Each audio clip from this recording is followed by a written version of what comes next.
Today, I'm bringing another client question in case you can relate, and this I hope is helpful. What do we do if we've been relying on alcohol to be the way to elevate a social situation or to upgrade, to feel more adult, more sophisticated, more, more sparkle? I was working with a client recently, and she was going to be going with friends to a winery for the annual wine pickup party. And this is something that she had enjoyed in the past, but in determining not to drink at this event was just really questioning, do I go? Do I not go? Um, how will I manage this? And a lot of my clients face situations, if not exactly like this, very similar. So, what I encourage us all to think about is firstly, how do I want to feel? How do I want to feel at that event?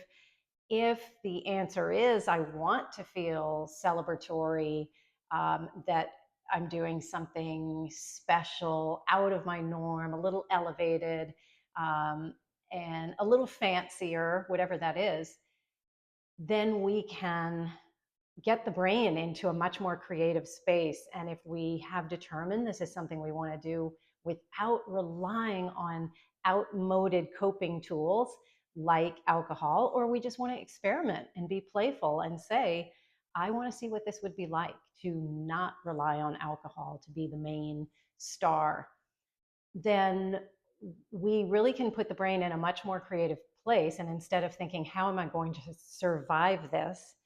We get to feed the brain a better question.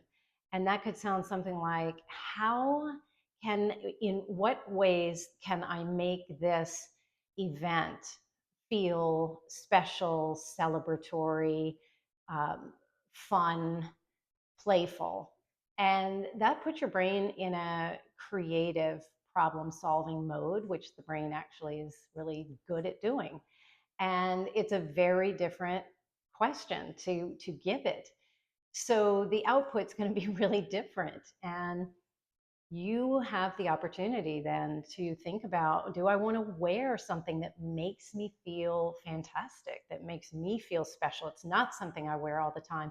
Maybe I'm wearing something that is a conversation piece. And throughout the day, I'm going to get into delightful conversations with people because of something. Maybe it's a vintage piece. Maybe it's a piece of jewelry I don't wear typically.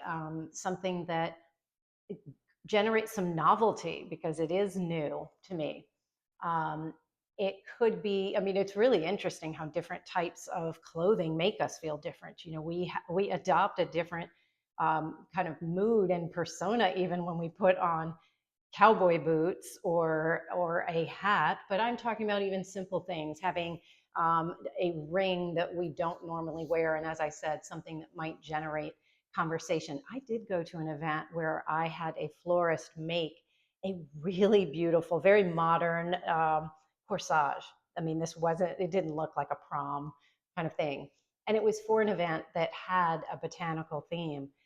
I had so much fun wearing that. I could never have imagined how much, I don't know, how in the spirit of it made me feel. And then it also made the host feel great that I had cared enough and that I was really participating.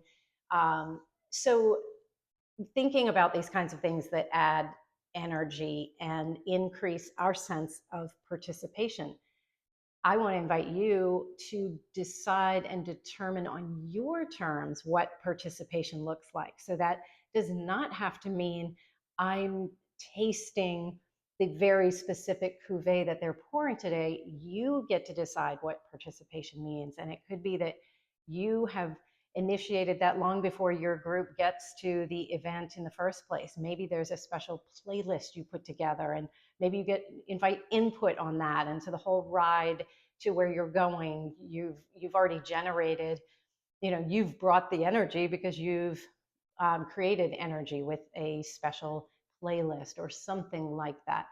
um, there might be an activity that is near this event that could be something to do on the way or on the way back that, adds a lot to the experience. You might absolutely bring your own um, snacks or special beverage, something that makes you feel like you're elevating the experience. You certainly, I would encourage you to have a reward for yourself after the event or during it. Taking photos can be a really fun way of just engaging in the moment and really staying present.